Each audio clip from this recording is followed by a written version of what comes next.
screen. Nagdidisenyo siya ng isang plano na detalyado at maingat.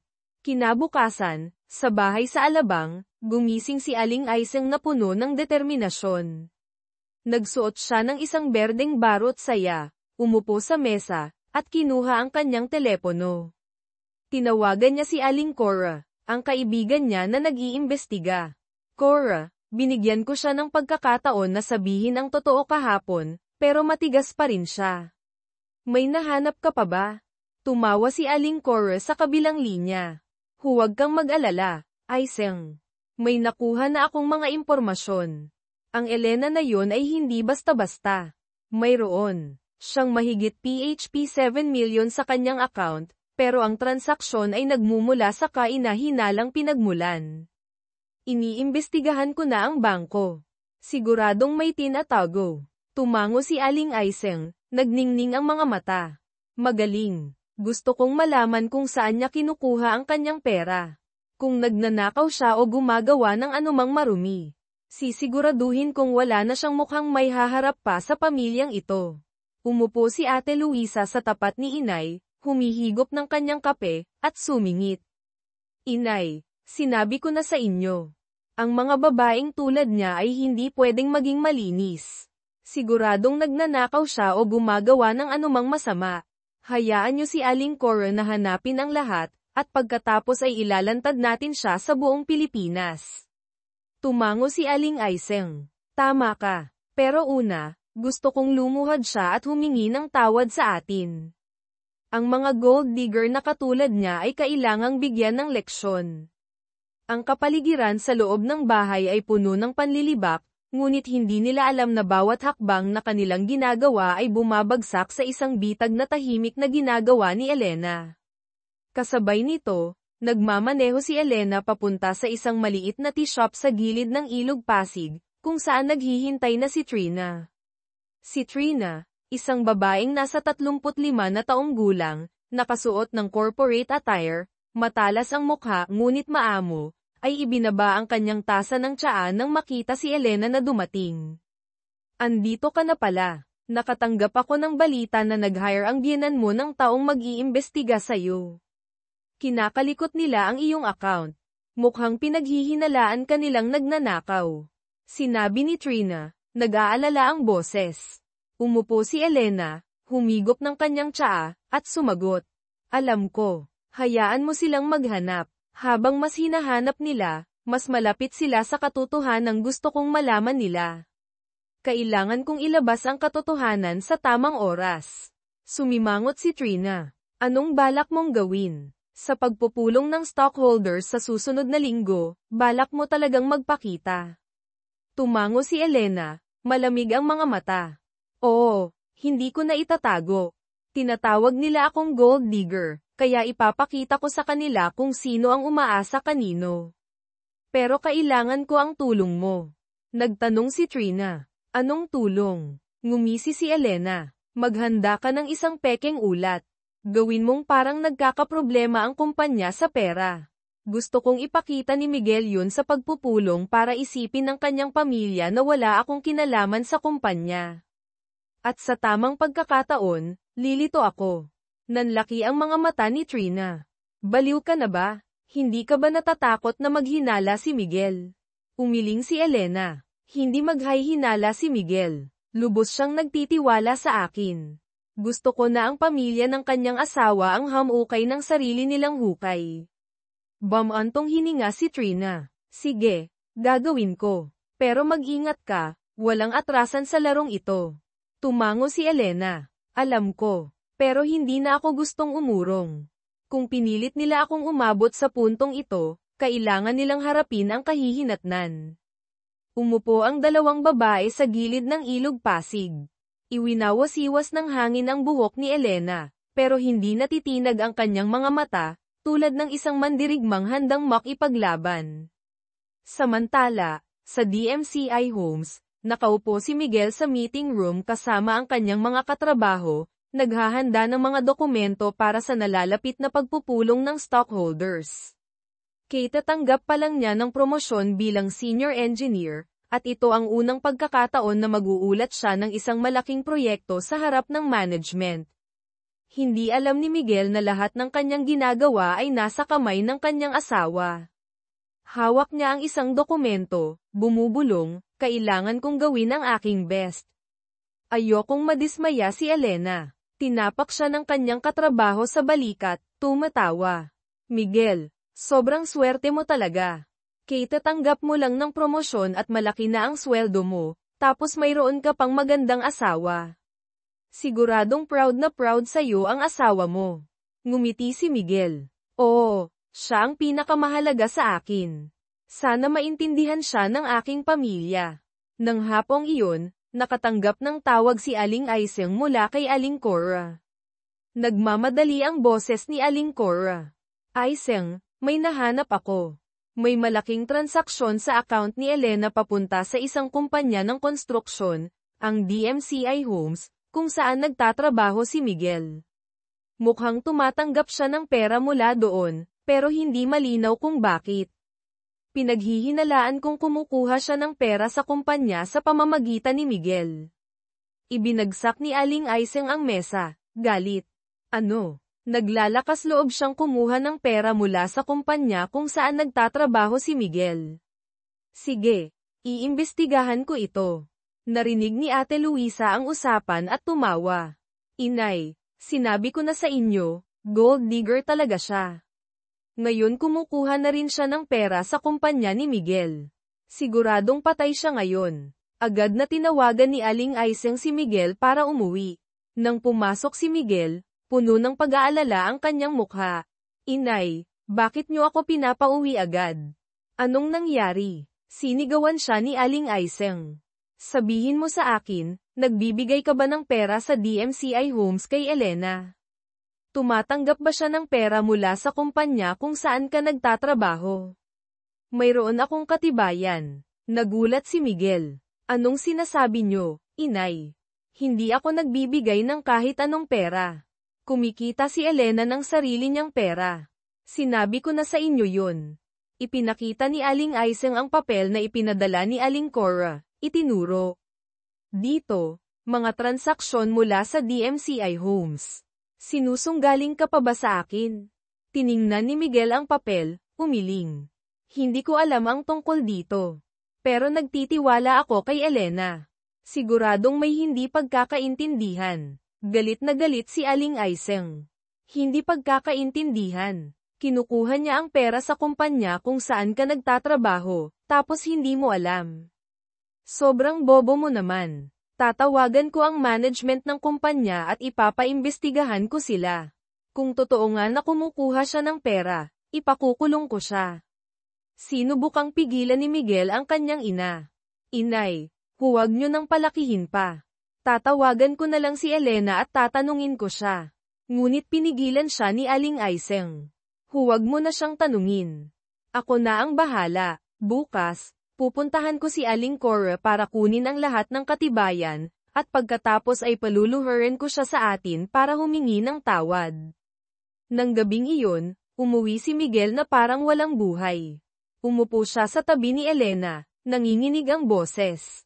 Elena, sinabi ni inay na tumatanggap ka ng pera mula sa kumpanya. Sabihin mo sa akin ang totoo. Anong nangyayari? Hindi ako naghihinala. Pero gusto kong malaman para may pagtanggol kita. Tiningnan ni Elena ang kanyang asawa, at inilagay ang kanyang kamay sa kanyang pisngi. Nagsamantala, sa isang apartment sa Maynila, nakaupo si Aling Cora kasama ang isang lalaking hindi niya kilala, isang empleyado sa bangko na tinawag niya para tulungan siyang maghanap ng impormasyon. Inabot ng lalaki ang mga papeles, ito ang mga transaksyon ni Elena Reyes. Natanggap niya ang mga pondong regular mula sa DMCI Construction tuwing buwanang, daan-daang libo. Napakakakikilabot, walang impormasyong nagpapakita na siya'y nagtratrabaho doon. Hinihinala kong may malaki ng pangyayari. Tumawa ng malakas si Aling Cora. Sige, tama na ang ebidensya. Ibibigay ko na ito kay Aling Aiseng. Tapos na ang buhay ng babaeng yun. Kinabukasan, nakatanggap si Elena ng text mula kay Trina na nagsasabing tapos na ang huwad na report. Tapos na ang peke. Idinagdag ko na ang detalyeng matinding lugi ang kinakaharap ng kumpanya at nagkakagulo ang mga shareholder. Sigurado ka na ba dito? Sumagot si Elena. Oo, gawin mo lang ito. Gusto kong hukayin nila ang napakalalim. Tumayo siya sa kanyang kinauupuan, tiningnan ang bintana at sinabi, gusto ng biyenan ko na makipaglaro, kaya'y ibibigay ko sa kanila. Maglalaro tayo ng malakihan. Naniniwala ang pamilya ni Miguel na mayroon na silang ebidensya para pabagsakin si Elena, pero hindi nila alam na bawat hakbang na kanilang ginagawa ay isang hakbang papalapit sa isang katotohanang kanilang kinatatakutan. Ano kaya ang gagawin ni Elena sa darating na stockholder meeting? At paano kaya magre-react si Aling Aiseng kapag nalaman niya na may kinalaman si Elena sa kumpanya? Sa Hanoi, sa umaga na iyon, malamig ang panahon, ang mga unang ihip ng hangin ay nagpapadaan sa mga lumang kalye. Sa loob ng bahay ni Mang Tomas at Aling Aiseng, ang atmosfera ay nagbabaga sa galit. Nakaupo si Aling Aiseng sa mesa, hawak ang mga bagong dokumento mula kay Aling Cora. Puno ng kagalakan ang kanyang mukha. Si Ate Luisa ay katabi, nagliliwanag ang mukha habang tinitingnan ang bawat salita sa mga papeles. Inay, sinabi ko na sa inyo. Si Elena ay kumukuha ng pera sa DMCI tuwing buwan. Siguradong kinukuha niya ang pera kay Miguel. Sa kuli, sinagot siya ni Aling Aiseng at gumawa ng paggalaw. Oo. Alam ko nang matagal na ngayon malinaw na. Gumaganap na mabait at mahinhin sa harap ko. Sa pangyayaring ito, gagawa na siya ng huling paglalaro. Ang katahimikan ni Mang Tomas ay hindi mahalaga sa pangyayari. Ngumuso at nagtanong, kung totoo, seryoso, kung ang kumpanya ay may malaking pangalan. Aling Aiseng, anong iyong mga binabalak? Nakangiti si Aling Aiseng at sinabi, tatawag ako sa management ng kumpanya, at kung totoo na si Elena ang kumukuha, tatawagin ko siya. Sumugod si Ate Luisa at sinabi, Inay, kung nagkalat natin ito sa social media, alam ng lahat si Elena na isang gold digger kaya't hindi siya sisirain ang aming marangal na pangalan. Tumango si Aling Aiseng.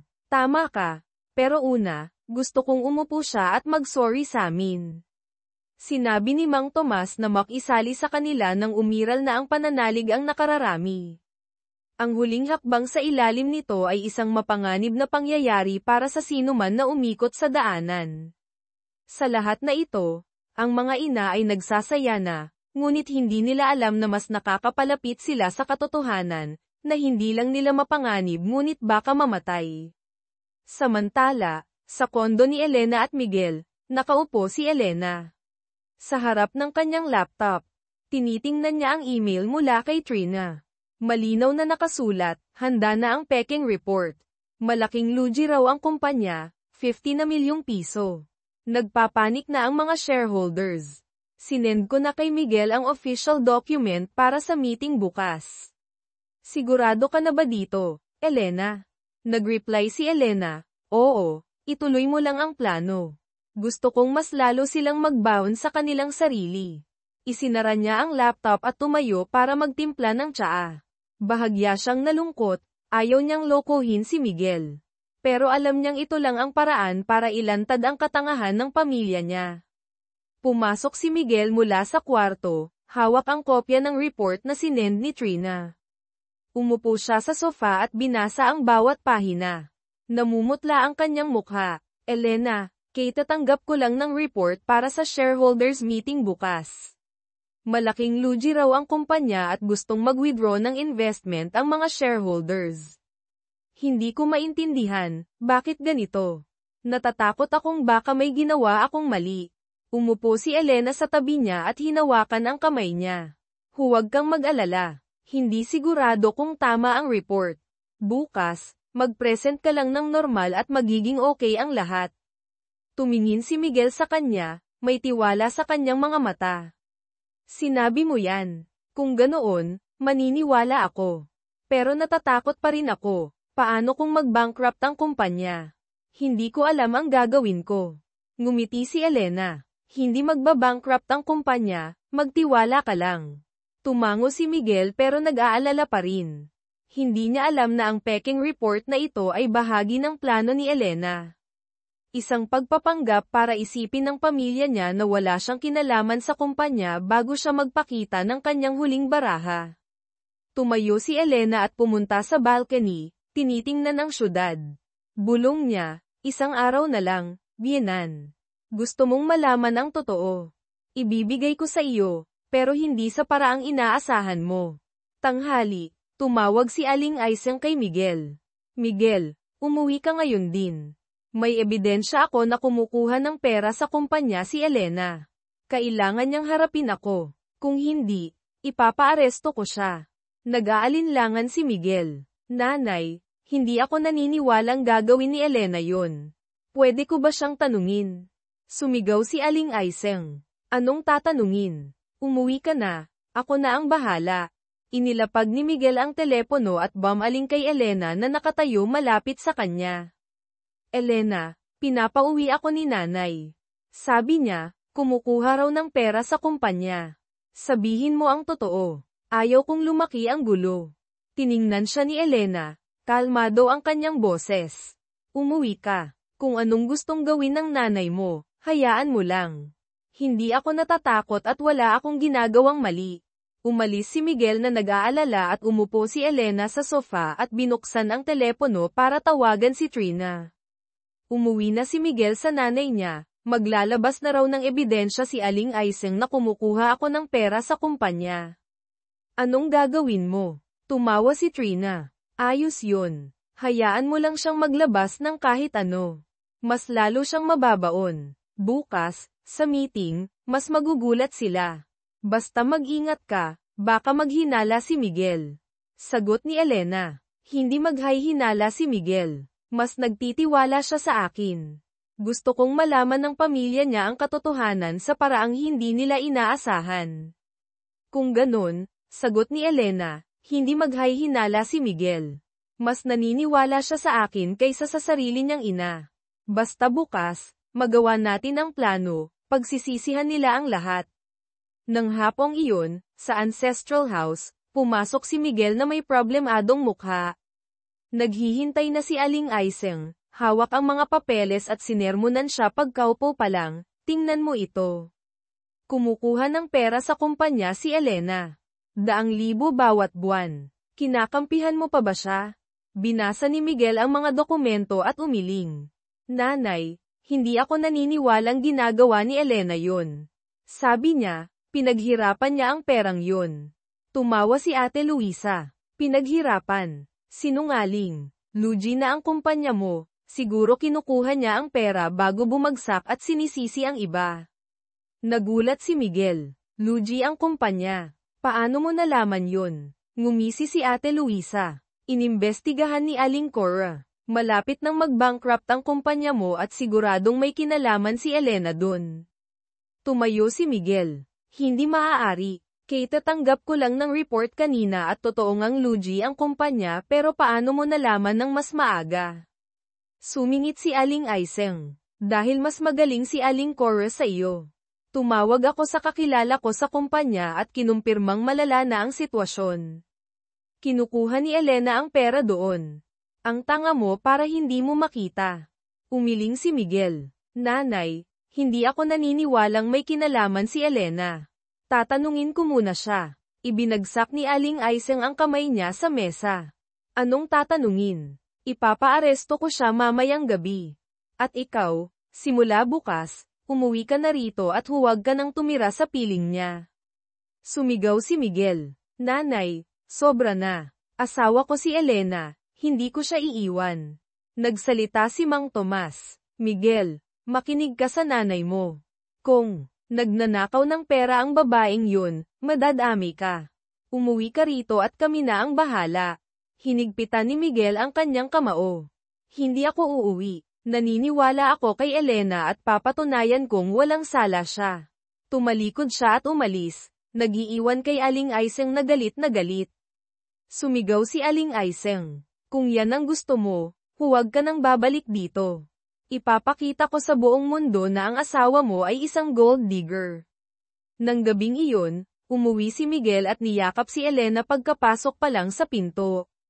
Elena, sabi ni nanay, ipapaaresto ka raw niya dahil kinukuha mo ang pera sa kumpanya. Hindi ako naniniwala pero natatakot akong baka gawin niya. Niyakap ni Elena pabalik si Miguel.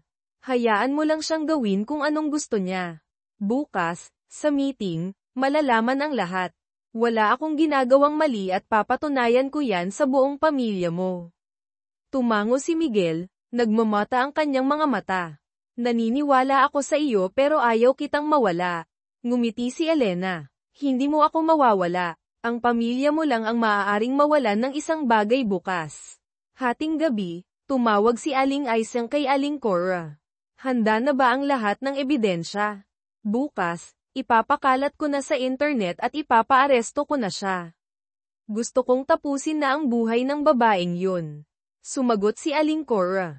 Oo, handa na. Pero kakaiba, nagtanong ako sa isang tao sa kumpanya, sabi niya walang nakakakilala kay Elena.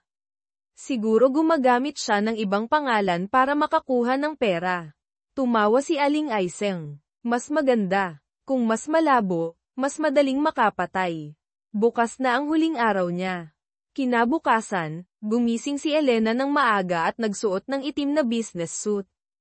Tiningnan niya ang kanyang sarili sa salamin at bumulong, ngayon ang araw ng pagdedesisyon. Gusto nilang lumuhad ako pero sila ang paluluhurin ko. Hawak ang kanyang briefcase, lumabas siya ng pinto, nag-iiwan kay Miguel na naghahanda para sa meeting. Isang meeting na hindi niya alam na magpapabago sa lahat. Nakahanda na ang mga bitag. Ang pamilya ni Miguel ay naghahanda ng ilabas ang mga ebidensya para pabagsakin si Elena, pero hindi nila alam na ang meeting ay siyang magpapabago sa lahat. Ano kaya ang mangyayari kapag nailantad na ang katotohanan? Kinabukasan, bumungad ang bagong araw na may manipis na ulap, ang sikat ng araw ay tumatama sa mga bintana ng mataas na gusali sa Makati kung saan gaganapin ang shareholders meeting. Ang malaking function hall ay pinalamutian ng elegante, may mahahabang mesa na natatakpan ng puting tela, mga silya na make and tab at malaking screen na nagpapakita ng logo ng kumpanya. Mahigit 50 shareholders, mula sa mga negosyanteng nakasuot ng mamahaling business suit hanggang sa mga batang investor, ay nakaupo at nagbubulungan tungkol sa sitwasyon na kanilang naririnig. Si Miguel, na nasa unang hanay, ay may tensyonadong mukha, kinakabahan niyang pinagpapabalik-balik ang pekeng dokumento na ginawa ni Trina sa utos ni Elena. Hindi niya alam na parte lamang ito ng isang malaking palabas. Ilang kilometro ang layo, sa ancestral house, gumising si Aling Aiseng ng mas maaga kaysa dati. Nagsuot siya ng pulang barot saya at nag-makeup ng makapal na parang naghahanda para sa isang malaking tagumpay.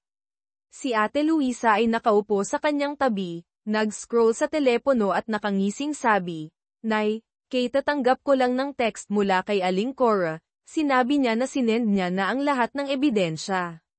Ngayon, ipakakalat na natin sa internet na gold digger si Elena para malaman ng buong Pilipinas." Tumango si Aling Aiseng, matalim ang kanyang mga mata. Oo, ipakalat na. Matapos kong mag-report sa pulisya, siguradong tapos na ang buhay niya. Si Mang Tomas, na nakaupo malapit sa kanila, ay sumimangot. Huwag kang magmadali, Aiseng. Sigurado ka bang tama ang ginagawa mo? Baka mapahiya ang buong pamilya. Sumigaw si Aling Aiseng. Anong mapapahiya? Malinaw na kinukuha niya ang pera sa kumpanya ni Miguel. Hindi ba't nakikita mo? Samantala, lumabas si Elena sa kanyang kondo na nakasuot ng itim na business suit na bumagay sa kanyang katawan, nakatali ang kanyang buhok ng maayos, kalmado ang kanyang mukha pero may determinasyon sa kanyang mga mata. Sumakay siya sa kanyang kotse at pumunta sa isang coffee shop malapit sa headquarters ng kumpanya para makipagkita kay Trina bago magsimula ang laban. Ibinigay ni Trina kay Elena ang isang tunay na dokumento na nagpapakita ng tunay na income report ng kumpanya, mayroon itong daan-daang milyong kita. Sigurado ka ba dito, Elena? Wala nang atrasan. Magsisiwalat ka ngayon at wala nang balikan. Ngumisi si Elena. Sigurado ako. Hindi ko hahayaan na bastyusin nila ako. Ngayon malalaman nila kung sino ang umaasa kanino. Tumango si Trina. Sige, mag-iingat ka. Sasabihan ko ang mga tauhan ko na suportahan ka. Tumango si Elena, hawak ang kanyang briefcase at lumabas ng coffee shop na handa nang harapin ang buong mundo. Sa function hall, nagsimula ang meeting ng alas 9 ng umaga. Tumayo si Miguel at nanginginig ang kanyang boses habang hawak ang mikropono. Magandang umaga sa lahat ng shareholders. Ako si Miguel Reyes, ang senior engineer ng kumpanya.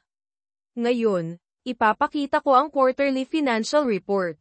Ipinakita niya ang unang slide na nagpapakita ng malaking pulang numero. Ang kumpanya ay may 50 na milyong piso lugi at gustong mag-withdraw ng investment ang mga shareholders. Nagbulungan ang mga tao. Isang matandang shareholder ang bumagsak sa kanyang mesa. 50 na milyong piso. Paano nangyari ito? Maayos naman ang takbo ng negosyo. Nag-aalinlangan si Miguel. Ayon sa report, ang proyekto sa Makati ay nagkaroon ng problema sa pera. Nag-withdraw rin ng suporta ang ating partner na Hapon. Sinusubukan naming hanapan ng solusyon. Lumala ang sitwasyon. Sumigaw ang isa pang shareholder, anong solusyon? Nag-invest ako ng milyon, sino ang mananagot kung malugi ako? Pinagpawisan si Miguel at sinubukang magpaliwanag. Magpupulong ang management para maghanap ng solusyon, hinihiling ko ang inyong pasensya, pero hindi tumigil ang mga reklamo at nagsimula ng makaramdam si Miguel ng pressure. Hindi niya alam kung bakit ganito ang nangyayari at yumuko na lamang siya. Humihingi ako ng paumanhin, magre-report ako sa board of directors. Kasabay nito, sa ancestral house, nakatanggap si Aling Aiseng ng text mula kay Aling Cora. Aiseng, narinig ko sa isang tao sa kumpanya. Nagpupulong ang shareholders ngayon at kinumpirmang malaki ang lugi. Siguradong kinukuha ni Elena ang pera bago bumagsak ang kumpanya. Tumawa ng malakas si Aling Aiseng at bumaling kay Ate Luisa. Nakita mo, sabi ko na, gold digger siya. Lugi ang kumpanya, siguro kinuha na niya ang lahat ng pera. Ngayon, ipakakalat ko na ang ebidensya sa internet at ipapaaresto ko siya. Naghiyawan si Ate Luisa. Nay, i-post ko na. Para malaman ng lahat na gold digger siya at dapat tayong layuan. Tumango si Aling Aiseng, matalim ang kanyang mga mata. Ipakalat na. At tatawagan ko na rin ang pulis. Ngayon, tapos na ang buhay niya. Habang abala si Aling Aiseng at Ate Luisa sa kanilang tagumpay, pumasok si Elena sa function hall sa likod ng entablado. Nagtago siya sa likod ng malaking screen at pinanood si Miguel na naguguluhan sa entablado. Bahagya siyang nakaramdam ng awa, pero alam niyang kailangan niya ng gumalaw. Nag-text siya kay Trina, pumasok ka na. Simulan na natin. Pumasok si Trina sa function hall mula sa pangunahing pintuan. Nakasuot siya ng berdeng business suit at nagpakita ng kumpiyansa bilang isang presidente. Kinuha niya ang mikropono at nagsalita ng malakas, magandang umaga sa lahat ng shareholders. Ako si Trina, ang representante ng board of directors. Hinihiling ko ang inyong pagpapasensya, ang report na ipinakita kanina ay may mali. Hihingin ko ang inyong pahintulot para itama ang mali. Unti-unting kumalma ang mga tao at tumingin kay Trina. Nagulat si Miguel. Mali. Anong ibig mong sabihin? Ngumiti si Trina. Miguel, umupo ka muna. Ang report na ipinakita mo ay para lamang subukan ang reaksyon ng ating shareholders. Sa totoo lang, hindi lugi ang kumpanya kundi kumikita. Pinakita niya ang bagong slide na nagpapakita ng berdeng numero. Ang profit ng kumpanya ngayong quarter ay 150 na milyong piso. Naghiyawan ang mga tao at pumalakpak. Napaupo si Miguel sa kanyang silya, natuwa at naguguluhan. Bakit? Paano nangyari yun? Ipinagpatuloy ni Trina. Hindi lamang matatag ang kumpanya kundi mas lalo pa itong lumalago dahil sa isang taong nasa likod ng lahat. Ngayon, ipapakilala ko sa inyo ang taong iyon. Tumingin siya sa likod ng screen at nagbigay ng senadoryas, siya ang tunay na presidente ng ating kumpanya. Lumabas si Elena na nakasuot ng kanyang itim na business suit, tumayo sa ilalim ng ilaw na kalmado at marangal. Hindi makapaniwala si Miguel. Elena, Paano? Bakit ka nandito? Kinuha ni Elena ang mikropono at nagsalita ng malumanay, magandang umaga sa lahat. Ako si Elena Reyes, ang tunay na presidente ng kumpanya. Sa loob ng 3 taon, ako ang nasa likod ng bawat desisyon mula sa proyekto sa Makati hanggang sa kontrata sa ating partner na Hapon. Ngayon, nagpakita ako dahil hindi ko na gustong magtago. Nagbulungan ang mga tao, pero kumaway si Elena para patahimikin sila. Tumingin siya kay Miguel. Miguel, magaling ang ginawa mo, pero hindi mo alam ang totoo. Paumanhin sa pagtatago nito sa iyo. Pag-aari ko ang kumpanya at hindi ako kumukuha ng kahit anong pera sa kahit sino. Tumayo si Miguel, nanginginig ang kanyang boses. Elena, totoo ba ito? Bakit hindi mo sinabi sa akin? Ngumiti ng malungkot si Elena. Dahil gusto kong mahalin mo ako kung sino ako, hindi dahil sa pera o kapangyarihan, pero ngayon kailangan kong magpakita dahil may mga taong pumipilit sa akin. Tumingin siya sa mga shareholders. Ngayon, nagpakita ako hindi lamang para itama ang report, kundi para protektahan ang aking dangal. May mga taong nagsasabing kumukuha ako ng pera sa kumpanya, pero hindi nila alam na ako ang lumikha nito. Nagpalakpakan ang mga tao pero nakatayo pa rin si Miguel at hindi makapaniwala sa kanyang nakikita. Tumunog ang kanyang telepono. Text mula kay Ate Luisa. Miguel, pinost na ni nanay ang ebidensya na kumukuha ng pera sa kumpanya si Elena. Tapos na siya. Tiningnan ni Miguel ang text, pagkatapos ay tiningnan si Elena. Naguguluhan siya. Kasabay nito, sa Ancestral House, nakaupo sina Aling Aiseng at Ate Luisa sa harap ng computer at tumatawa habang kumakalat na sa social media ang kanilang post, Gold Digger. Kinukuha ang pera sa kumpanya kaya nalulugi.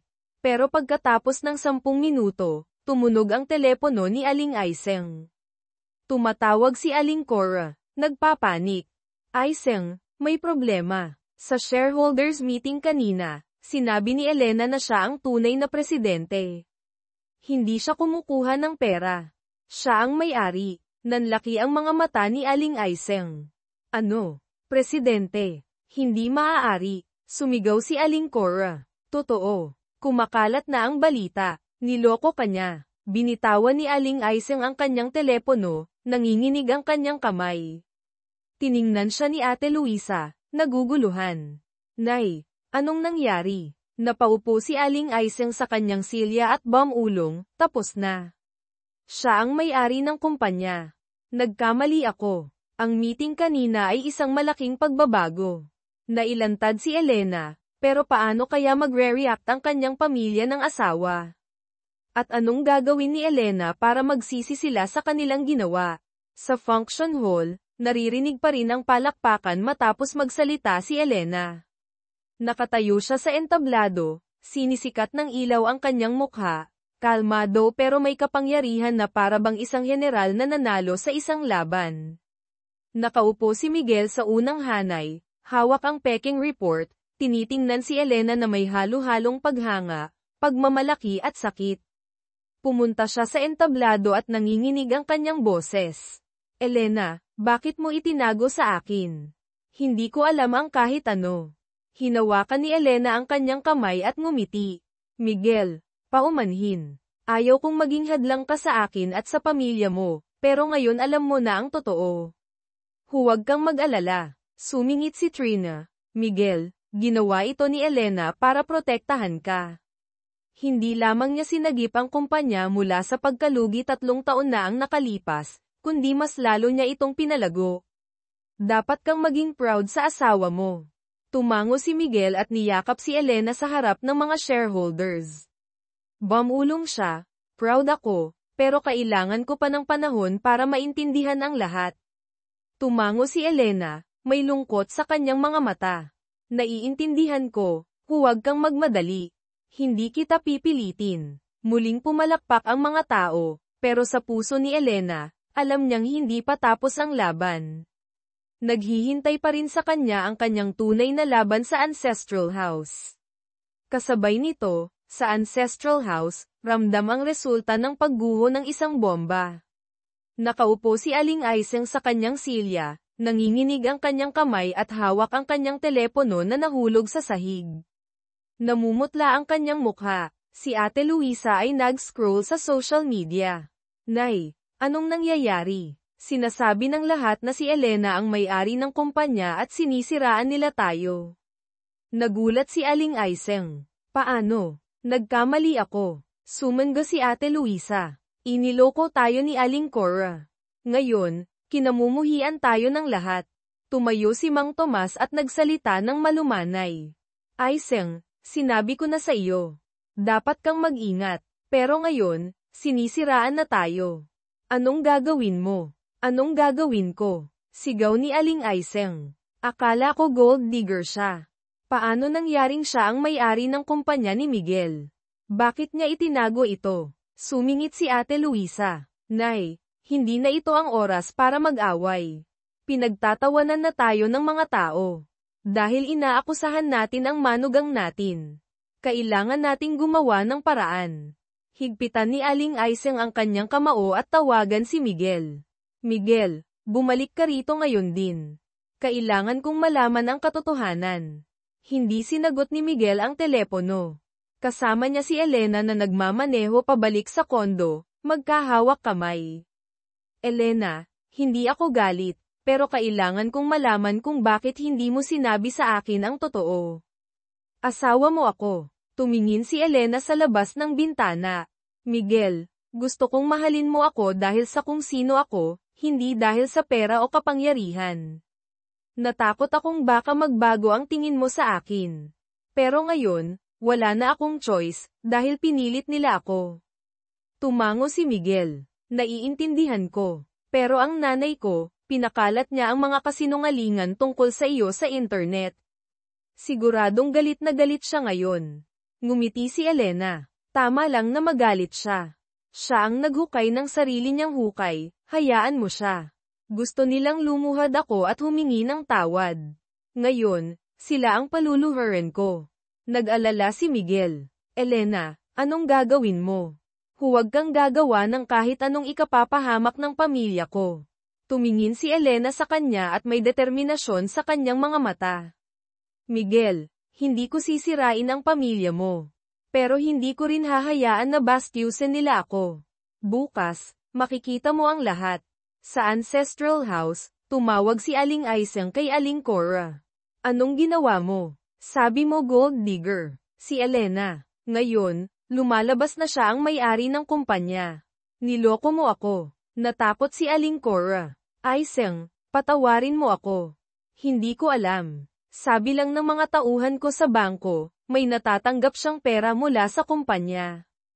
Akala ko, ninanakaw niya kay Miguel. Sumigaw si Aling Aiseng. Ang bobo mo. Ngayon, pinagtatawanan na ako ng buong mundo. Pagbabayaran mo ito. Umiyak si Aling Cora. Susubukan kong itama ang lahat, Aiseng. Patawad. Ibinaba ni Aling Aiseng ang telepono at hinampas ang mesa. Tapos na ako. Sinira na niya ang aking pamilya. Binuksan ni Ate Luisa ang kanyang laptop at namutla. Nay, may mas masahol pa. Ang mga tao sa internet, sinisiraan tayo. Sinasabi nilang masamang biyenan ka. Nakakahiya. Tumayo si Aling Aiseng at handang gumawa ng kahit ano. Sinisiraan niya ako. Hindi ako magpapatalo. Tatawagan niya si Miguel para kausapin pero hindi sumasagot si Miguel. Kinahapunan, nakatanggap si Elena ng text mula kay Trina. Elena, kumakalat na ang balita. Lumabas na sa dyaryo ang tungkol sa iyo. Pinupuri ka ng mga shareholders at siguradong gulat na gulat ang pamilya ng asawa mo. Ano ang plano mo? Nag-reply si Elena, pupuntahan ko sila, pero hindi para humingi ng tawad. Ihanda mo ang kontrata ni Miguel at ang report ng kanyang sweldo. Gusto kong malaman nila kung sino ang nakikinabang kanino. Tumawa ng mahina si Trina. Sige, gagawin ko. Pero ang sama mo talaga. Sagot ni Elena, hindi ako masama, makatarungan lang. Nang gabing iyon, tahimik pero mabigat ang atmosfera sa kondo ni na Elena at Miguel. Niyakap ni Miguel si Elena at bumulong, Elena, tumawag si nanay ng maraming beses. Siguradong alam na niya ang lahat. Anong gagawin mo kay nanay? Tiningnan siya ni Elena. Miguel, wala akong gagawing masama. Pero gusto kong ipakita sa nanay mo kung gaano sila nagkamali sa pagtawag sa akin na gold digger. Nag-alala si Miguel. Mag-isa ka lang pupunta doon. Gusto kong sumama sa iyo. Umiling si Elena. Hindi na kailangan. Ito ay sa pagitan ko at ng pamilya mo. Magpahinga ka na lang, ako na ang bahala. Kinabukasan, nagsuot si Elena ng puting bestida, katulad ng suot niya noong unang beses siyang pumunta sa ancestral house. Hawak ang kanyang briefcase, nagmaneho siya papunta sa Intramuros. Nang pumasok siya sa bahay, ramdam niya ang tensyon. Nakaupo si Aling Aiseng sa gitna, mapatla ang mukha at halatang umiyak. Nakaupo sa tabi niya si Mang Tomas, hawak ang kanyang tasa ng kape pero hindi iniinom. Nakatayo si Ate Luisa sa may pintuan, gulat ang kanyang mga mata nang makita si Elena. Walang nagsasalita, ang tanging naririnig ay ang tiktak ng orasan. Ibinaba ni Elena ang kanyang briefcase sa mesa at nagsalita ng kalmado. Magandang umaga po sa inyong lahat. Ngayon, hindi ako pumunta rito para makipagtalo, kundi para linawin ang lahat. Tumingala si Aling Aiseng at nanginginig ang kanyang boses. May lakas pa ng loob kang pumunta rito. Ikaw pala ang may-ari ng kumpanya. Tumango si Elena. Oo, ako ang may-ari. Sa loob ng 3 taon, ako ang nasa likod ng lahat ng desisyon. Sinabi ninyong kinukuha ko ang pera sa kumpanya, pero hindi ako kumuha ng kahit isang sentimo. Sumigaw si Ate Luisa. Nagsisinungaling ka. Kung ikaw ang may-ari, bakit hindi mo sinabi sa amin noong una pa lang? Itinatago mo ito para linlangin kami. Tumingin si Elena kay Ate Luisa at ngumiti ng mapait. Itinatago ko dahil ayaw kong tingnan ako ng mga tao dahil sa pera at kapangyarihan, pero pinilit ninyo akong ibunyag ang katotohanan. Kumakalat na ba ang mga kasinungalingan ninyo sa internet? Yumuko si Aling Aiseng. Nanalo ka na. Sinasabi ng mga tao sa akin na isa akong masamang biyenan. Masaya ka na? Umiling si Elena. Hindi ko kailangan ng inyong mga insulto. Gusto ko lang na malaman ninyo na hindi ako isang gold digger. Binuksan niya ang kanyang briefcase at inilabas ang kontrata ni Miguel at inilagay sa harap ni Aling Aiseng. Ito ang kontrata ni Miguel. Ang sweldo niya ay pili 50,000 kada buwan na ako ang pumirma.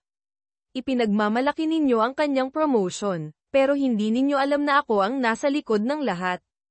Sino ang nakikinabang kanino? Isipin ninyo. Tiningnan ni Aling Aiseng ang kontrata, nanginginig ang kanyang kamay. Ibig sabihin, nagtatrabaho sa iyo si Miguel. Tumango si Elena. Oo, ako ang may-ari ng kumpanya at nagtatrabaho si Miguel sa akin. Tinatawag ninyo akong gold digger, pero sa totoo lang, kayo ang nakikinabang sa akin. Tahimik ang buong silid. Tumayo si Mang Tomas at nagsalita ng malumanay. Elena, tama na ito. Nagkamali kami at humihingi ako ng tawad. Pero sumigaw si Aling Aiseng. Hindi ako hihingi ng tawad sa kanya. Kahit na anong galing niya, hindi pa rin siya karapat-dapat sa pamilyang ito. Tumingin si Elena kay Aling Aiseng, matalim ang kanyang mga mata. Hindi ko kailangan ng inyong pagtanggap. Pero mula ngayon, huwag ninyo na akong bastyusin. Kung hindi, mas marami pa kayong mawawala kaysa sa inyong reputasyon. Samantala, sa ancestral house, kumalma na ang unos pero nag-aalab pa rin. Ang galit, nakaupo si Aling Aiseng sa kanyang silya, nanginginig ang kanyang mga kamay at yakap ang kanyang tasang may malamig na tsaa. Paulit-ulit na bumabalik sa kanyang isipan ang mga sinabi ni Elena. Sino ang nagbibigay ng karangalan sa pamilyang ito? Ayaw niyang maniwala at ayaw niyang tanggapin na ang manugang na kanyang hinahamak ay siyang nasa likod ng lahat. Nakaupo sa kanyang harapan si Ate Luisa at nag-scroll sa kanyang telepono. Halatang namumutla siya habang binabasa ang mga komento sa social media. Ang sama-sama ng pamilyang ito. Siniraan nila ang kanilang mabait na manugang. Si Elena ang ehemplo ng isang matapang na babae. Ang mga magulang ng asawa ay dapat mahiya. Ibinagsak ni Ate Luisa ang kanyang telepono sa mesa at sumigaw, "Nay! Anong gagawin natin? Kinakampihan na siya ng lahat. Kami na ang nagmukhang masama." Tumayo si Mang Tomas at nagsalita ng mahinahon pero may galit. "Ho! Tumahimik ka. Kayo ang may kasalanan nito. Sinabi ko na sa inyo na mag-ingat at huwag magmadali sa paghuhusga pero hindi kayo nakinig. Ngayon, sira na ang ating pangalan. Anong gagawin natin?" Tumingala si Aling Aiseng, nagmamata. "Sinisisi mo ako. Gusto ko lang protektahan ang pamilyang ito, protektahan si Miguel. Hindi ko alam na siya ang may-ari ng kumpanya." Bamantong hininga si Mang Tomas. "Hindi mo alam dahil ayaw mong mag-imbestiga. Ang alam mo lang ay manghamak. Ngayon, gawa na ang gawa. Mag-isip ka kung paano mo ito aayusin." Ayoko nang makinig. Tumalikod siya at pumasok sa kanyang silid, iniwan si Aling Aiseng at Ate Luisa. Niyakap ni Aling Aiseng ang kanyang mukha at nagsalita. "Nagkamali ako, pero hindi ako papayag na magtagumpay siya sa akin. Kahit na siya ang may-ari, hindi ako luluhod sa kanya." Sumingit si Ate Luisa. "Nay, huwag kang maging mahina. Kahit na mayaman siya, pamilya pa rin tayo ni Miguel. Kailangan nating gumawa ng paraan para makuha ang ating karangalan, hindi natin hahayaang apihin niya tayo." Tumango si Aling Aiseng at nagliwanag ang kanyang mga mata. "Oo, tama ka. Tatawagan ko si Miguel. Kailangan niyang pilitin si Elena na bawiin ang kanyang mga sinabi. Hindi ako magpapatalo sa kanya." Pero sa loob ng kanyang puso, lumalaki ang kanyang takot. Alam niyang sa pagkakataong ito, wala na siyang kontrol. Sa isang coffee shop sa Binondo, magkaharap sina Elena at Miguel. Mas magaan ang pakiramdam nila matapos ang kanilang pag-uusap.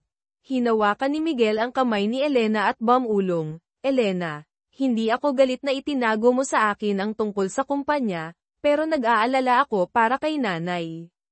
Tumawag siya sa akin ng maraming beses at sigurado akong nagpapanik na siya. Ano ang gagawin mo?" Tumingin si Elena kay Miguel na may pagmamahal sa kanyang mga mata.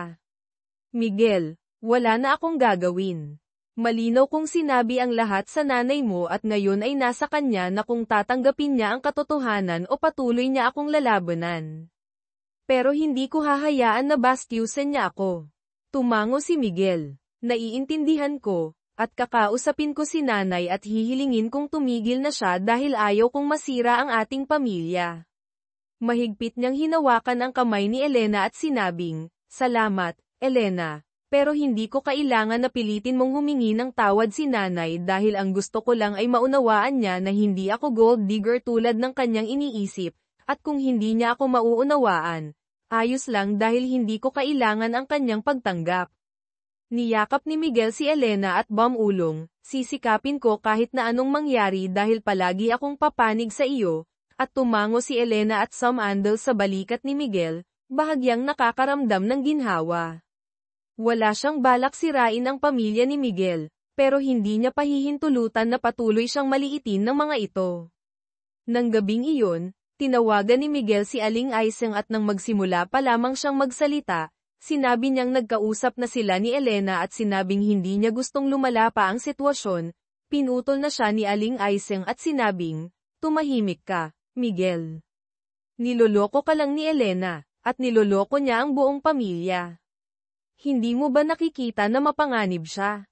Hindi ko malilimutan na sinabihan niya akong humingi ng tawad sa kanya." Sumigaw si Miguel, "Nay, sobra na." Itinago ni Elena ang katotohanan dahil ayaw niyang makaramdam ako ng pressure. Iniligtas niya ang kumpanya. Iniligtas niya ang trabaho ko. Hindi mo ba nakikita na nagkamali ka?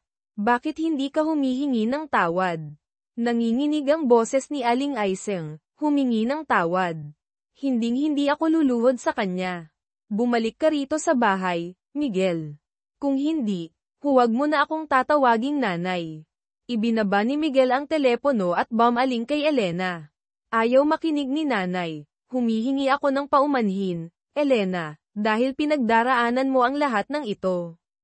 Umiling si Elena. "Ayos lang, Miguel, dahil inaasahan ko na ito at alam kong matigas ang ulo ng nanay mo, pero balang araw ay tatanggapin rin niya ang katotohanan. Tumayo siya at binuksan ang kanyang laptop. Tiningnan niya ang email mula kay Trina. Elena, kumalat na ang balita. Pinupuri ka ng lahat ng shareholders. Nakalabas na sa dyaryo ang tungkol sa iyo. Siguradong nagpapanik ang pamilya ng asawa mo. May kailangan pa ba akong gawin? Nagreply si Elena, hindi na kailangan, hayaan mo na silang harapin ang kanilang ginawa. Gusto ko lang ng katahimikan mula ngayon. Sumagot si Trina, sige, pero kung gumawa pa sila ng problema, sabihin mo lang sa akin at ako ang bahala. Ngumiti si Elena at isinara ang laptop. Bahagya siyang nakaramdam ng ginhawa. Kinabukasan, gumising si Aling Aiseng na pagod na ang mukha. Binuksan niya ang kanyang telepono at nakita ang maraming text mula sa kanyang mga kaibigan. Aiseng, totoo ba? Bakit ninyo sinisiraan si Elena na ang galing-galing? Gusto ka na nilang patalsikin sa iyong club. May nagawa ka bang mali? Ngayon ay pinagsisihan mo na ang ginawa mo, at kinuha na ang iyong katayuan. Lumabas si Mang Tomas, malamig ang kanyang boses. Huli na. Kayo ang may kasalanan nito. Sinabi ko na sa inyo na tumigil na, pero nagpatuloy kayo. Ngayon, sira na ang reputasyon ng ating pamilya. Sino ang dapat sisihin? Napaupo si Aling Aiseng at tinakpan ang kanyang mukha. Hindi ako makapaniwala. Ayaw kong matalo, pero alam kong natalo na ako sa laban na ito. Hindi dahil malakas si Elena, kundi dahil ako mismo ang hamukay ng libingan ko. Tanghali, pumunta sina Elena at Miguel sa isang maliit na karinderya sa Intramuros, hindi kalayuan sa bahay ni Aling Aiseng. Umupo sila at kumain ng tahimik, para bang walang unos na nagdaan. Tumingin si Miguel kay Elena at ngumiti. Elena, ang galing mo. Hindi ko akalain na magagawa mo ang lahat ng ito. Mula ngayon, hindi ko nahahayaan na bastyusan ka ng kahit sino. Ngumiti si Elena. Salamat, Miguel. Hindi ko kailangan na matakot sa akin ang kahit sino. Gusto ko lang mamuhay ng tapat sa aking sarili.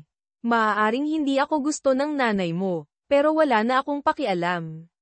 Biglang tumunog ang telepono ni Miguel. Si Mang Tomas ang tumatawag. Sinagot ni Miguel ang telepono. Malungkot ang boses ni Mang Tomas. Miguel, humihingi ako ng tawad sa iyo at kay Elena. Nagkamali ang nanay mo, pero ayaw niyang tanggapin. Sabihan mo si Elena, kung pwede ko siyang makausap ng personal. Tumingin si Miguel kay Elena, at tumango siya. Sige, pupunta siya. Hindi ako galit sa iyo. Sumagot si Miguel, sige, pupunta siya. Magkita na lang kayo sa karinderya sa Haang Thao, narito kami. Ibinaba ni Mang Tomas ang telepono, at narinig ni Aling Aiseng ang kanyang pag-uusap. Sumigaw si Aling Aiseng. Huwag kang pupunta. Huwag kang hihingi ng tawad sa kanya. Lumingon si Mang Tomas kay Aling Aiseng. Huwag kang makialam. Ayaw kong mawala ang aking anak dahil sa pride mo. Nang hapong iyon, pumunta si Mang Tomas sa karinderya at umupo sa harap ni na Elena at Miguel. Yumuko siya at sinabing, Elena, paumanhin. Hindi ko akalain na ikaw ang may-ari ng kumpanya, at lalong hindi ko akalain na aabot sa ganito ang nanay mo.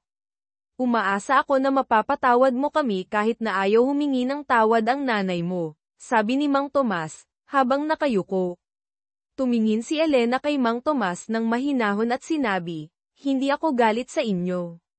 Gusto ko lang maunawaan ako ni nanay at malaman niyang hindi ako gold digger.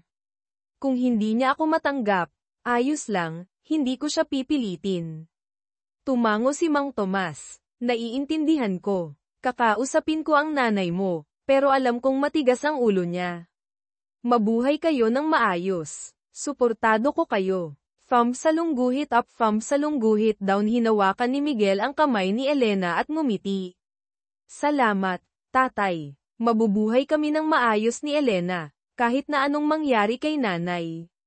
Pagkatapos ng kanilang makabagbag damdaming pagtatagpo sa karinderya, tahimik na magkaharap sina Elena at Miguel, mahigpit na magkahawak kamay na para bang nalagpasan na nila ang isang malaking bagyo sa kanilang buhay.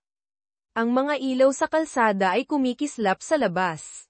Ang ingay ng mga sasakyan ay humahalo sa amoy ng kapeng barako, na lumilikha ng isang payapa at tahimik na kapaligiran sa gitna ng abalang Maynila. Tiningnan ni Miguel si Elena, at sa mahinang boses ay sinabi, "Elena, mula ngayon, hindi ko nahahayaan na saktan ka ng nanay ko o ng kahit sino. Ipinapangako ko." Ngumiti si Elena, at isinandal ang kanyang ulo sa balikat ni Miguel. "Salamat, Miguel. Hindi ko kailangan na protektahan mo ako. Ang kailangan ko lang ay nasa tabi kita." Kasabay nito, sa ancestral house, nanatili pa rin ang atmosfera na para bang abo pagkatapos ng sunog. Nakaupo si Aling Aiseng sa kanyang silya, ang kanyang mga mata ay puno ng luha at nakatingin sa kawalan. Wala na ang anumang bakas ng pagmamataas na minsan niyang ipinakita kay Elena noon. Nakatayo si Mang Tomas sa tabi ng bintana, ang kanyang mga kamay ay nasa likod, at bumantong hininga. "Aiseng, sinabi ko na sa iyo na huwag kang maging masama kay Elena, at ngayon, wasak na ang ating pamilya. Nawala na ang ating reputasyon, at pinili pa ni Miguel na sumama sa kanya." Bumulong si Aling Aiseng. "Hindi ko maintindihan kung paano nangyaring. Siya ang may-ari ng kumpanya at niloloko tayo nito. Alam ko lang, ginagawa ko ito para kay Miguel." Pumasok si Ate Luisa, hawak ang kanyang telepono, at nagpapakita ng labis na pagkabahala. "Nay, binura na ang post ko, at ang mga taong iyon ay sinisiraan pa rin ang ating pamilya, na sinasabi na tayo ay masama." Tumingala si Aling Aiseng sa mahinang boses, "Anong gagawin ko? Nagkamali ako, Luisa. Hindi ko akalain na magiging ganoon kagaling si Elena. Akala ko gold digger siya, pero siya pala ang nagligtas sa ating lahat." Lumingon si Mang Tomas at sinabi sa malamig na tono, "Kailangan mong ayusin ang iyong pagkakamali. Tawagan mo si Miguel, at humingi ka ng tawad kay Elena, kung hindi, wala nang pag-asa ang pamilyang ito." Pero umiling si Aling Aiseng, "Hindi ko kayang magpakumbaba. Mas gugustuhin ko pang mawala ang lahat kaysa lumuhad sa kanya." Sumingit si Ate Luisa, "Nay, nasisiraan ka na ba ng ulo? Kung hindi tayo hihingi ng tawad, mawawala na ang lahat sa atin. Ang trabaho ni Miguel ay dahil sa kanya. Paano na kung mawalan ng trabaho si Miguel?" Hindi nakaimik si Aling Aiseng, nanginginig ang kanyang mga kamay. Sa unang pagkakataon sa kanyang buhay, nakaramdam siya ng kawalan ng pag-asa, hindi lamang dahil sa nawala ang kanyang reputasyon, kundi dahil napagtanto niyang malayo siya nang husgahan niya ang isang tao. Kinabukasan, nagbalik sina Elena at Miguel sa kanilang apartment, at nagsimula ng panibagong araw na may mas magaan na puso. Naghanda si Miguel para sa kanyang trabaho, ngunit bago siya umalis, niyakap niya si Elena at sinabing, "Elena, ngayon, sasabihan ko ang board of directors na salamat sa lahat ng ginawa mo. Ipinagmamalaki kita." Ngumiti si Elena. "Magtrabaho ka ng mabuti, at magiging masaya na ako. Huwag kang magsalita ng kahit ano, hayaan mong mangyari ang lahat ng natural." Tumango si Miguel, hinalikan siya sa noo, at umalis, nag-iwan kay Elena na nakaupo sa kanyang mesa. Binuksan niya ang kanyang laptop at tiningnan ang email mula kay Trina. "Elena, ikaw ang pinag-uusapan sa buong Maynila kahapon. Nasa dyaryo ang kumpanya, at pinupuri ka ng mga shareholders. Siguradong nagpapanik ang pamilya ng asawa mo. Ano ang susunod mong gagawin?" Nag-reply si Elena, "Wala na akong gagawin, hayaan mo na silang magbayad sa kanilang ginawa. Ang gusto ko lang ay mamuhay ng tahimik. Salamat sa tulong mo." Sumagot si Trina, "Walang anuman. Nararapat mo ito, pero mag-ingat ka pa rin, dahil hindi basta-basta sumusuko ang biyenan mo." Ngumiti ng bahagya si Elena, isinara ang kanyang laptop, tumayo, at pumunta sa balkonahe. Tiningnan niya ang lungsod at bumulong sa kanyang sarili, kahit na ano ang gusto nilang gawin, hindi na nila ako kayang maliitin muli. Tanghali, biglang tinawagan ni Aling Aiseng si Miguel. Malungkot ang kanyang boses. "Miguel, bumalik ka rito sa bahay. Kailangan kitang makausap." At si Elena. Nag-alangan si Miguel. "Nay, anong gagawin mo?" Ayaw kong saktan si Elena. Bamantong hininga si Aling Aiseng. Hindi ako gagawa ng kahit ano, gusto ko lang kayong makita. Bumalik na kayo, nakikiusap ako. Ibinaba ni Miguel ang telepono at tinawagan si Elena. Elena, pinapauwi kami ni nanay, gusto ka raw niyang makita. Pupunta ka ba? Tumahimik si Elena at pagkatapos ay sumagot, sige, pupunta ako, pero ito na ang huling beses na papasok ako sa bahay na iyon. Nang hapong iyon, dumating sina Elena at Miguel sa ancestral house. Nakaupo si Aling Aiseng sa gitna, at mukhang pagod at malungkot. Wala na ang kanyang dating pagmamalaki. Nakatayo sina Mang Tomas at Ate Luisa sa kanyang tabi, at hindi makatingin sa kanila. Tumingin si Aling Aiseng kay Elena at sa mahinang boses ay sinabi, Elena, humihingi ako ng tawad. Nagkamali ako. Hindi ko alam na ikaw ang may-ari ng kumpanya. Hindi ko alam na marami kang ginawa para kay Miguel. Akala ko lang. Pinutol ni Elena ang kanyang sasabihin. Huwag na kayong magpaliwanag. Tinatanggap ko ang inyong tawad, pero hindi ko makakalimutan ang ginawa ninyo sa akin noon, ang mga sinabi ninyo na tinawag ninyo akong gold digger. Ayaw ko nang alalahanin, pero nangyari na. Yumuko si Aling Aiseng, at nagsimulang tumulo ang kanyang luha. Alam kong nagkamali ako. Hindi ako umaasang mapapatawad mo ako, pero nakikiusap ako, huwag mong iwanan si Miguel, anak ko siya, ang gusto ko lang naman ay mapabuti ang buhay niya. Tiningnan ni Elena si Aling Aiseng sa kalmadong boses at sinabi, hindi ko iiwan si Miguel. Asawa ko siya at mahal ko siya, pero mula ngayon, ayaw ko nang makisalamuha sa inyong pamilya. Kung iginagalang mo ako, huwag ninyong pakialaman ang aming buhay. Hinawakan ni Miguel ang kamay ni Elena at sinabi, Nay, nakikiusap din ako. Pinipili ko si Elena, at umaasa akong matatanggap ninyo siya. Tumayo si Mang Tomas at sinabing, Elena, Miguel, mamuhay kayo ng payapa, at hindi na namin kayo guguluhin. Ako na ang humihingi ng paumanhin sa iyo sa ngalan ni Aling Aiseng para sa ginawa niya kay Miguel at sa kumpanya, at salamat sa ginawa mo. Hindi makapagsalita si Ate Luisa, at yumuko na lamang bilang pagtanggap sa kanilang pagkatalo. Mahinang tumango si Aling Aiseng at sinabing, sige, hindi ko kayo pipilitin. Umalis na kayo. Tumayo sina Elena at Miguel at lumabas ng ancestral house sa mabigat na katahimikan, ngunit sa pagkakataong ito, sila ay umalis na may gun sa kanilang pakiramdam, na parabang sinarado na nila ang isang kabanata na puno ng sakit. Pagkalipas ng ilang araw, bumalik si Elena sa kanyang normal na buhay. Patuloy niyang pinatakbo ang kumpanya mula sa malayo, at ipinagkatiwala ang karamihan sa kanyang mga gawain kay Trina at Miguel. Sumali siya sa isang klase ng pagpipinta sa Intramuros, hindi upang kumita ng pera, kundi upang muling matuklasan ang simpleng kagalakan na dati niyang napalampas sa mga taon ng pakikipaglaban. Si Miguel ay nagpatuloy sa pagtatrabaho sa kumpanya. Ngunit ngayon, siya ay gumagawa ng may higit na pagmamalaki, dahil alam niyang ang kanyang asawa ang nasa likod ng lahat ng kanyang mga tagumpay. Ang pamilya ng kanyang asawa ay tumigil na sa pakikipag-ugnayan, at hindi na rin nabahala si Elena.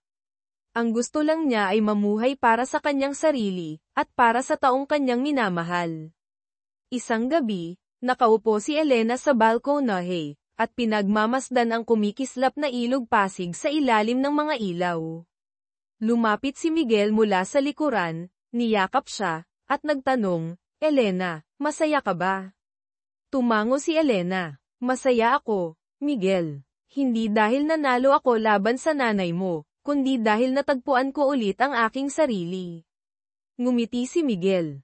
Ako rin, salamat dahil ikaw ang asawa ko. Tumayo sila roon, nagkayakapan at ramdam ang kapayapaan na kanilang pinaghirapan. Ang kwento ni Elena ay nagtapos hindi sa isang malaking pagtatagumpay, kundi sa payapang katahimikan.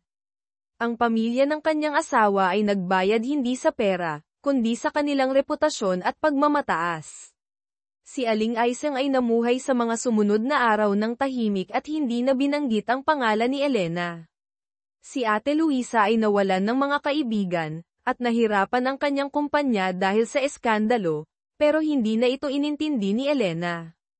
Kinalimutan na niya ang nakaraan, at namuhay ng may bagong buhay kung saan siya ay malaya. Ang kwento ni Elena ay nagpapaalala sa atin na huwag husgahan ang iba batay sa kanilang panlabas na anyo o pinagmulan. Sa likod ng simpleng tao ay maaaring may mundo na hindi natin alam. Ang pagmamataas at paghuhusga ay maaaring magdulot ng kapahamakan, tulad ng sinapit ng pamilya ni Aling Aiseng, na nagbayad sa kanilang reputasyon at relasyon. Higit sa lahat, maniwala sa iyong sariling halaga, kahit na ano ang sabihin ng iba. Tulad ng ginawa ni Elena upang ipagtanggol ang kanyang dangal at muling matagpuan ang kapayapaan. Kung ikaw ay nakaranas na ng pangungutya o pagdududa, huwag kang padala sa galit, huwag magpadalos sa pagkukunwari o paghihiganti. Gawin mong inspirasyon ang kwento ni Elena na may tiyagang nagpakita ng giting para magtagumpay, at huwag mong hayaan ang salita ng iba na tukuyin kung sino ka, at alalahanin na ang pagiging totoo sa iyong sarili ang pinakamatamis na paghihiganti. Nakakaantig ba ang kwento ni Elena?